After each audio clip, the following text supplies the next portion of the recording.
নমস্কার বন্ধুরা, আর জি কুকিং চ্যানেলে আপনাদের সবাইকে স্বাগত। এখানে হাজির হলাম নিরামিষ সজনে ডাঁটার এমন একটা রেসিপি নিয়ে যেটা থাকলে মাছ মাংস কিছুই লাগবে না। তো চলুন শুরু করা যাক। এখানে সজনে ডাঁটার আলু কেটে নিয়েছি।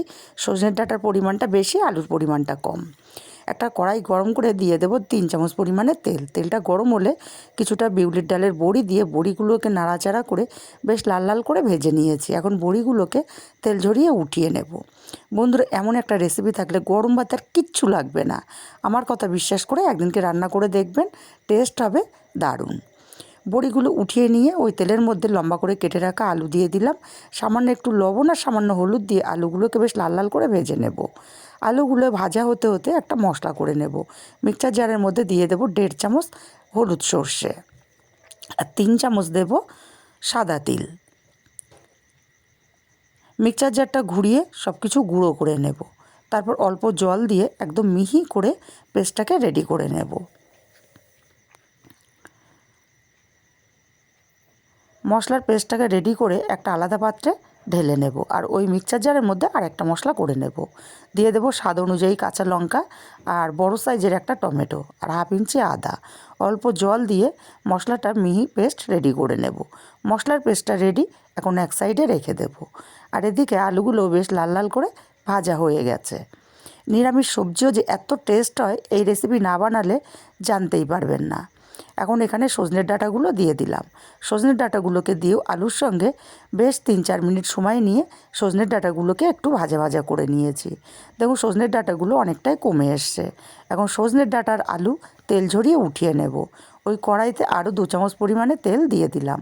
তেলটা গরম হলে এখানে 1/2 চামচ কালো জিরে দিয়ে দিলাম। পেস্ট করে রাখা মশলাটাও দিয়ে দিলাম। মিক্সচার জারটা দিয়ে অল্প জল দিয়ে মশলাটাকে একটু নাড়াচাড়া করে খুব ভালো করে মিশিয়ে দেব। তারপর এখানে দেবো 1/2 চামচ কাশ্মীরি লঙ্কার গুঁড়ো, 1/2 চামচ ধনে গুঁড়ো, 1/2 চামচ জিরে গুঁড়ো আর 1/2 চামচ হলুদ। মশলাটাকে একটু ধৈর্য ধরে সময় নিয়ে কষিয়ে নিতে হবে। মশলাটা কষাতে কষাতে এক্সট্রা জলটা শুকিয়ে মশলা থেকে তেলটা ছেড়ে দিয়েছে। এখন এখানে দিয়ে দিলাম তিল আর সর্ষের পেস্ট। বাটিটা ধুয়েও একটু জল দিয়ে মশলাটাকে আবারও সময় নিয়ে কষিয়ে নিয়েছি। মশলা থেকে তেল ছাড়তে শুরু করেছে। ভেজে রাখা সজনের ডাঁটার আলু দিয়ে দিলাম। স্বাদ মতো লবণটাও এখন দিয়ে দিলাম।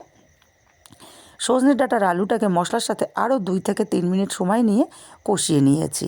এখন এখানে দিয়ে দেব পরিমাণ মতো জল।